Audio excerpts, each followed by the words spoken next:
Hello and welcome, Aries, to your August 2021 reading. I'm Nigel Saint James, for those who are stopping by for the first time, and for the subscribers, much affection to you always. I love seeing you each month. Now this month we're going to use some quite large cards, and I think that they have some interesting esoteric imagery in them as well, so I might use my pen here to point them out. Of course, if you would like a private reading with me, just check out the information below. But I'd encourage you, just have a look at the website anyway, because there's information in there on clairvoyance and on astrology, which I think that you'll find quite interesting. But anyway, let's get the show underway and pick 5 cards for Aries in August 2021. What's the first one here? Fortune. Interesting and great card to come out first. And here we have the 10 of Discs. Well, the 10 of Discs is always a fantastic card, and it's particularly good for you, I have to say. Gee, what a great card to get. Here we have the Sun. Well, the Fortune, the 10 of Discs, and the Sun, really, it's difficult to get a better start than that. So this is going to be a good month for you, I would say, Aries. Now let's see what else there is for the final 2 cards, because we only need 5, because they're jam-packed full of information for us. Haven't we found that? There's the Moon, and finally this one, which is the Ace of Cups. Wonderful, wonderful, wonderful set of cards here for you. So come and sit down beside me, as is our usual practice. We'll have a look at the esoteric artwork on these cards together while I do the reading for you. So now, can you see? Let's have a look at this first card that you drew, which is the Wheel of Fortune. What a great way to start the month, is it not? Well, fascinating, fascinating. This is the Lord of the forces of life, and the planet, which is all over this card, as you'll see from this insignia here, is Jupiter, the bringer of prosperity and good fortune. The Wheel of Fortune in this card is shown as a great spinning wheel, weaving the warps of life with the, well, with this purple thing here, with these 1, 2, 3, 4 things on the top of it there.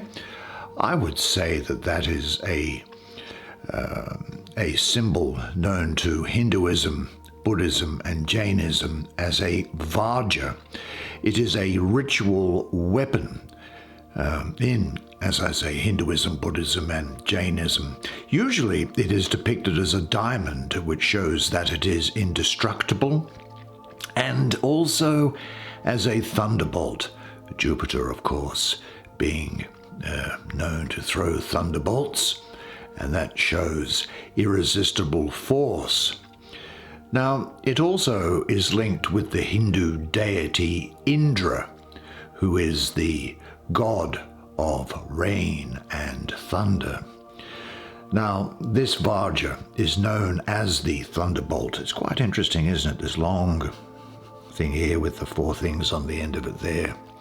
Now, the 4 arms of that Vajra symbolize the 4 immeasurables: compassion, love, sympathetic joy, and even-handedness. The 4 doors of liberation: emptiness, signlessness, wishlessness, and lack of composition. The conquest of the 4 weaknesses: emotional defilements, passion, death, divine pride, and lust. And the 4 activities or karmas, and the 4 joys: joy, supreme joy, the joy of cessation, and innate joy, all around a central point of reality. While we're on something of a Vedic theme, I might say that there are 3 gunas in the Hindu philosophy. Sattva, which is balance, intelligence, and purity, and corresponds to the alchemical Mercury, Rajas is energy, motion and passion, and corresponds alchemically to sulfur. And tamas, that is inertia, darkness and death, and corresponds to salt. The gunas are continually revolving. Nothing can remain in the same state for long. Fortune changes. Jupiter is primarily a beneficial influence, so this card speaks of luck.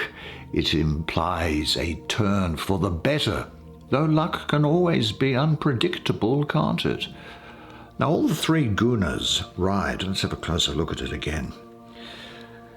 Seeing as I'm in this Vedic frame of mind at the moment, these three gunas, if you like, personified here, ride the wheel of fortune. There is a trinity of gunas, a crowned, three-eyed barn owl clutching a sword. Do you see that there? And that's in the position of the Sphinx. At the top of the wheel, the owl stands elevated, at least for now. This ring-tailed lemur, or lemur, as some people call it, you'll be able to see it there. It's clutching a carpenter's square, and it climbs the wheel as a stand-in for Mercury. Yeah, for Mercury, I think, the messenger of Jupiter. And this hand serpent, that's here, this serpent, which is a hand with this quill, well, what's it doing? It's writing the numeral 0, and it is wrapped around and counterbalancing the other side of the wheel. This symbol is itself a wheel, an axle within a circle, or nothing split by unity. Now, the spinning wheel itself has 10 spokes. Well, that's for the number 10, which is the major arcana of this card here, I think. And it's in very much to do with earth and material affairs. So it indicates that this card is governing your material affairs. The wheel is also the iris of a great eye, the eye of Shiva, that creates and destroys. On the right, the planetary, you might be able to see them here.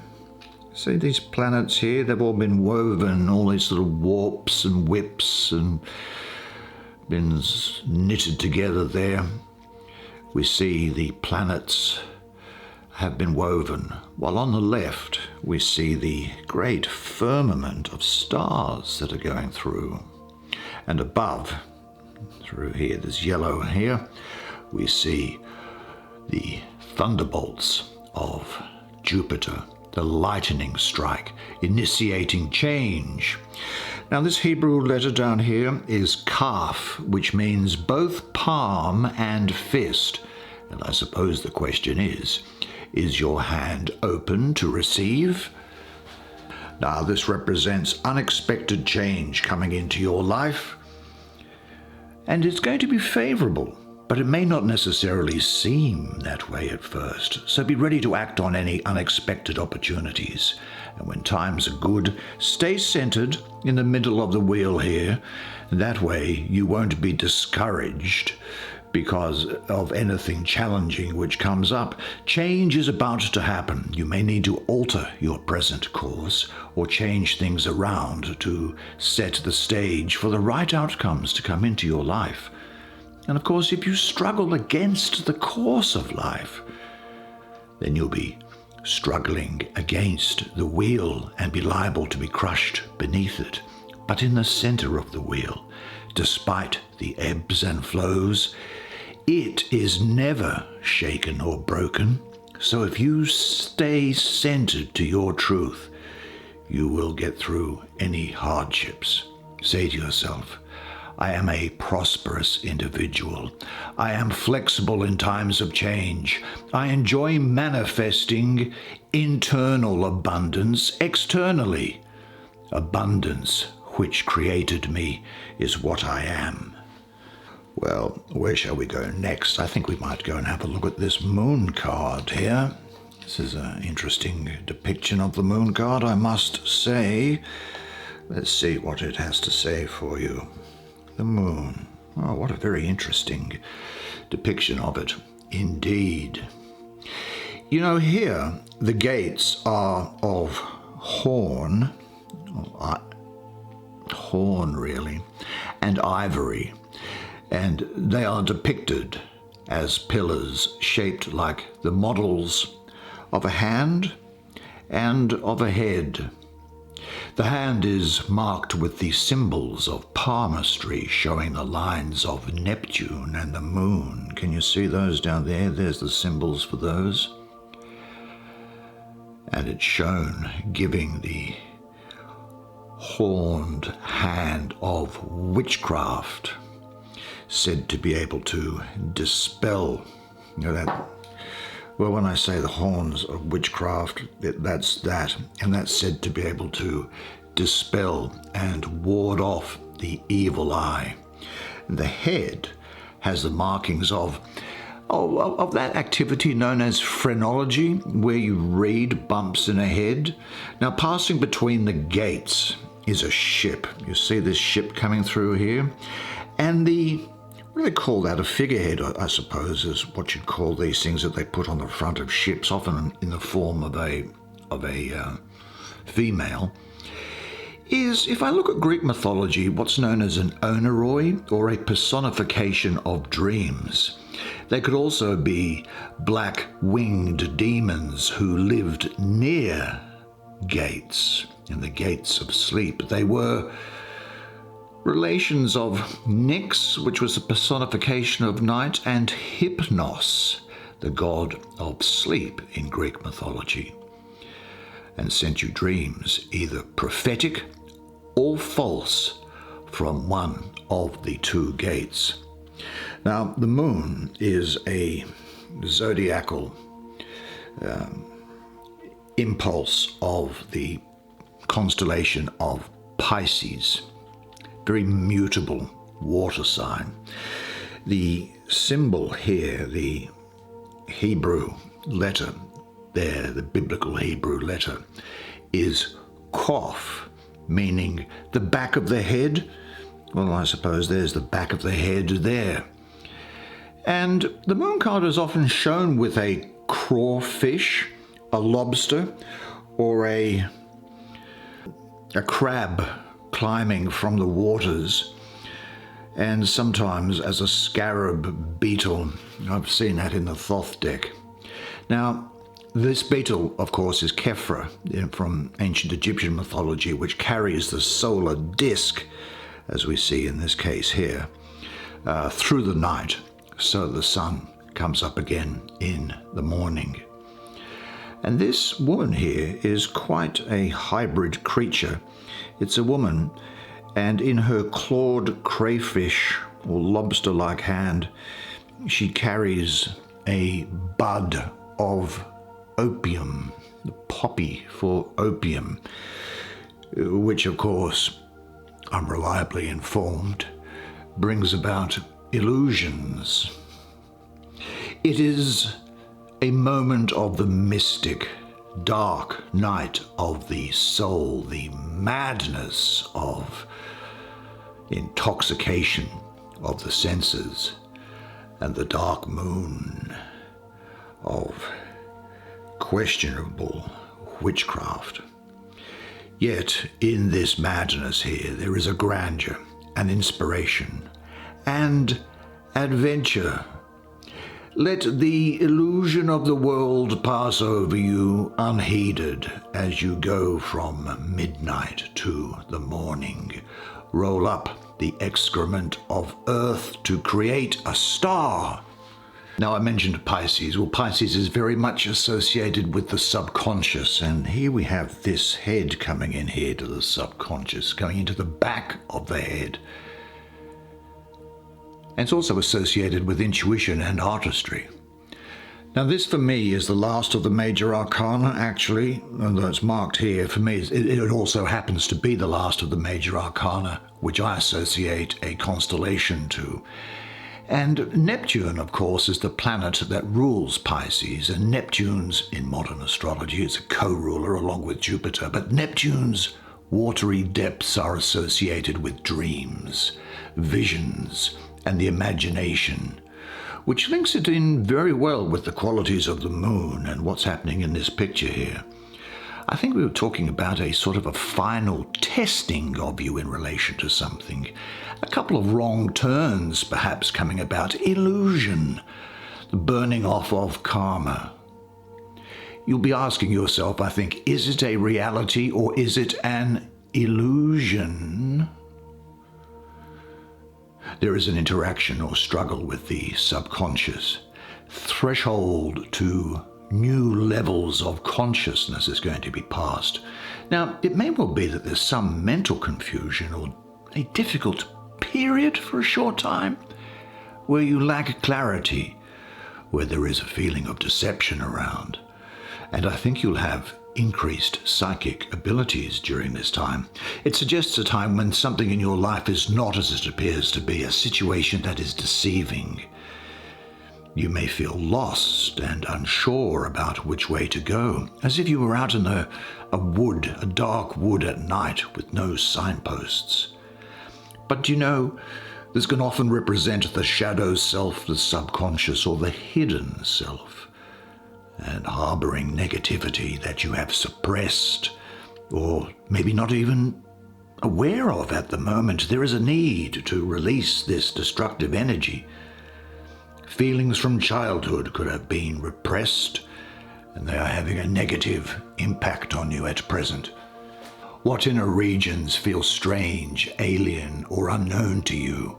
Where are your blind spots? What experiences are you most afraid of? Remember, it's always darkest just before the dawn. Say this to yourself. I enjoy making important decisions.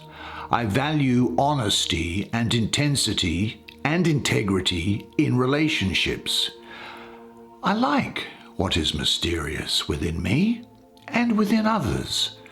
I express myself fully and openly, like the moon, when it is responsible to do so, of course.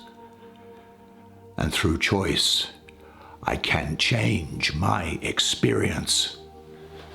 Well, that would take us on to, I think, yes, and it makes sense. It is the right number. Now, this is Major Arcana number 19. The Sun, the Lord of the Fire of the Word. Now, this Hebrew letter down here is Resh, which means head. What else might I say with it? Well, while that previous card, the moon, had the letter for back of the head, the sun has the letter Resh, meaning head. But this is not the back of the head or the door to the subconscious in the way that the moon was. Rather, this is to the front and central head, in this case the pineal gland. The pineal gland is said to be named so because it is the shape of a pine cone. You might call it the pineal gland. Many people do. And the pine cone, of course, has always been a symbol of growth. In mathematics, there's a thing called the Fibonacci sequence, and you see it all throughout nature. And the gland, the pineal gland, or pineal gland, is said to be the seat of consciousness. Its relationship with light gives it the function of the third eye. Now, incidentally, Buddha's head was also depicted as shaped like a pine cone, if my memory serves me correctly. And here we have the head, therefore, in the letter, the heart, which is here, of course, and the eye together. They're all connected with the symbolism of the sun. Very often in the sun card, you will see depictions of twins, usually small children, toddlers or something like that. Well, here what we have is we do have, it seems, a depiction of twins, but they are in the form of crowned snakes of the caduceus wand. Now the heart vessel marked with the all-seeing eye and topped with the pineal cone is the orb between them, topping the caduceus. This is how the staff of Osiris is often shown from Egyptian mythology, as a pine cone topped, staff twinned with twinned snakes. This is a visual representation of the force of the Kundalini, summoned from the base of the spine to the third eye in the forehead, and the twin snakes being the channels of that energy. As the force rises, it expands and awakens the third eye. The pine cone opens and releases its seeds. Now, for me, I think that the twins call to mind the sign of Gemini, which is ruled by Mercury. There's very often a connection between the Sun and Mercury. They travel closely together. And the number of this arcana, 19, it reduces down to 1. And 1 is the number of the first numbered major arcanus, being that of the Magus, and that is associated with Mercury, as it turns out. The theme of twins here, I think, also calls up the mythology of twinned suns, as in S-U-N-S, and twinned sons, as in children, S-O-N-S.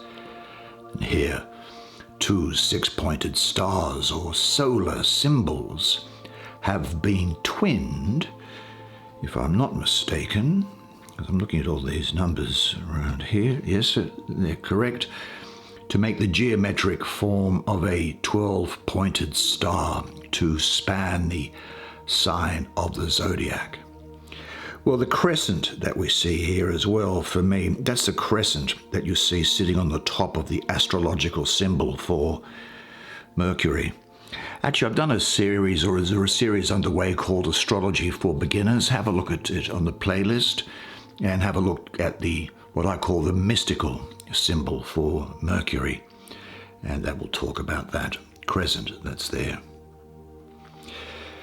So what else might I say here? There is a lemon skate here with the signs of the zodiac, the symbol for eternity. And around those sides here, if you imagine each of these as being a zodiac sign, and they're marked out as zodiac signs, let me bring it in closer for you. There is, in fact, the depiction of the 3 decans of each of the zodiac signs, and of the planet which rules each decan, 3 decans of 10 degrees each in each of the signs, and the planet that rules each of those signs respectively. Now, this card also has multiple triangles and hexagrams embedded. Look, this is really a reference here to Kabbalistic teachings, which I won't go into now because it'll take us right down a foxhole, which we won't get out of for an hour or two. The tongues of the snakes, I've just noticed here, they form the symbols of Sagittarius and Aries. Do you see those there?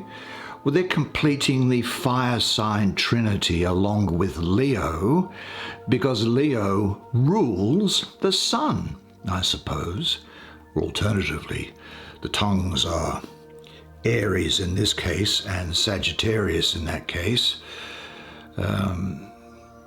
Or Aries and Mars, as a subtle reference to the sun's exaltation in Aries, perhaps, and the double Mars, which is the start of the solar spring, because Mars rules the first decan of Aries in the solar spring. Now, the sun is shown as a winged disk with wings in a folded position, and it is marked, as I say, by those decanates of the zodiac. Quite an interesting depiction. Well done, the artist. The sun is the source of life and represents success and abundance, and this is going to follow you in your life at present. The energy will get you through tough times. The sun is going to illuminate your path after a trying time. Embrace your goals and give it everything you've got. And if you've had tough times, things are going to get better. I also get the feeling of marriage around here. Certainly you will be able to move mountains. There's good fortune, optimism, and happiness about. Now let's just quickly get rid of or dispose of these final cards for you. Let's have a look at the Ten of Discs. Wealth. Well, you can't have it any better than that, can you? This is the Lord of Wealth. It is the last decan of the Earth sign Virgo, and this decan is ruled by Mercury, which also rules and is exalted in Virgo itself. Now the 10 refers to the completion or the end, and the Earth sign of Discs refers to material reality. So this card is considered the final card of the minor arcana, much as the universe is the final card of the major arcana, and the Princess of Discs is the final of the court card. What was begun with the Ace of Wands here reaches its climax and culmination. In other words, pure will inherent in the Ace of Wands and expressed in the Magus card that we talked about just earlier, it's now brought to material form. This is the sum total of the great work, the point at which the cycle can begin to regenerate and begin again. It speaks to me here of wealth, internally and externally. But it's a feeling that you have. Now you may have some financial gifts coming through. It's not talking about, Bill Gates or anything like that, but it's definitely a move forward for you in your life. Beautiful to see that there. Yes, so things are really turning around for you with that Sun card that's there, touching upon this beautiful thing here where Mercury has come into the sign that it rules and where it is also exalted.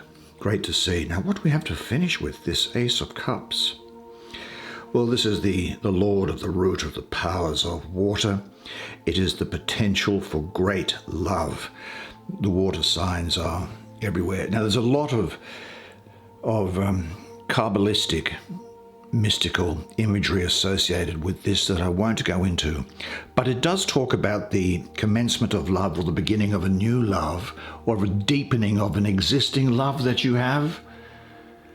But remember that even as love crowns you, so shall he crucify you. Even as he is for your growth, so is he for your pruning. Even as he ascends to your height and caresses your tenderest branches that quiver in the sun, so shall he descend to your roots and shake them in their clinging to the earth. Like sheaves of corn, he'll gather you unto himself. He threshes you to make you naked again. He sifts you to free you from your husks. He grinds you to whiteness. He kneads you until you are pliant, and then he assigns you to his sacred fire, that you may become sacred bread for God's sacred feast. Love doesn't give anything but itself, and it doesn't take anything except from itself. Love doesn't possess, nor would it be possessed, for love is sufficient unto love. And when you love, you shouldn't say, God is in my heart, but rather, I am in the heart of God. And don't think that you can direct the course of love, for love, if it finds you worthy, it will direct the course of your life by itself. Fabulous set of cards for you. Well done, Aries. That's the way it is for you this month. Well, splendid. I really enjoyed doing that, I must say. I hope you enjoyed listening to it as much as I did providing it to you. As I say, I really do enjoy doing these monthly readings for you, so please drop me a note of appreciation on the channel and give my morale a bit of a boost. and keep that virtuous circle going around. I've got to say, it's always good to see you each month, and we're getting ready for the next month. Now, before the next month, though, just remember one thing, and that one thing is this, and it is that you are a legend. And I look forward to seeing you again next month. So until then, it's bye for now.